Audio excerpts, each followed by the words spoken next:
মৃত্যু একদিন আসবে। মৃত্যুকে আমি ভয় করি না, ভয় করি সেই দিনের কথা যেদিন আমার রব প্রশ্ন করবেন। তিনি বলবেন, আমি তোমাকে সৃষ্টি করেছি শুধু আমার ইবাদতের জন্য, তুমি কি করেছো সেই দায়িত্ব। তিনি বলবেন, আমি পাঠিয়েছি তোমাদের নিকট অসংখ্য নবী রাসূল, তোমাদের আমার নিকটে ফিরিয়ে আনার জন্য। তুমি কি তাদের আহ্বানে সাড়া দিয়েছ? তিনি আবার জিজ্ঞেস করবেন,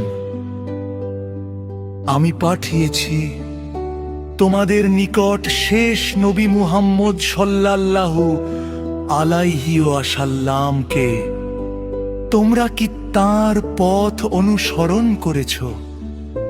তিনি বলবেন, আমি নাজিল করেছি আল কুরআন শেষ মুহাম্মদ সাল্লাল্লাহু আলাইহি ওয়াসাল্লামের উপর। তুমি কি সেই কুরআনকে জীবনের পথ নির্দেশ বানিয়েছ?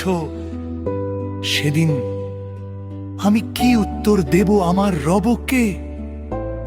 এই প্রশ্নটাই আমাকে কাঁপিয়ে দেয়। নামাজে গাফেল ছিলাম, কুরআন খুলিনি দিনের পর দিন, দুনিয়াকে আঁকড়ে ধরেছি শক্ত করে, রবের আদেশ অমান্য করেছি।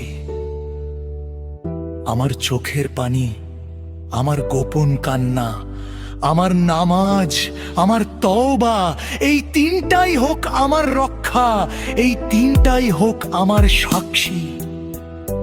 দুনিয়ার মায়া সব গেছে যখন, তখন শুধু আমার আমললি কাজ করবে।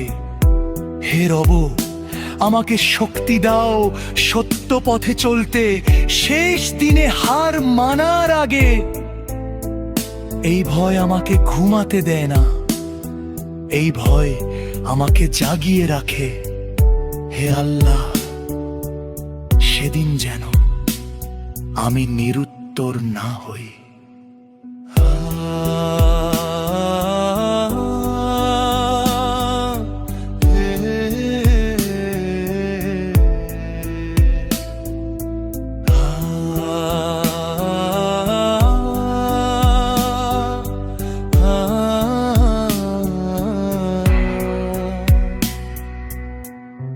আমার আমল যেন লজ্জা না দেয়, আমার জীবন যেন সাক্ষ্য দেয়, আমি চেষ্টা করেছি।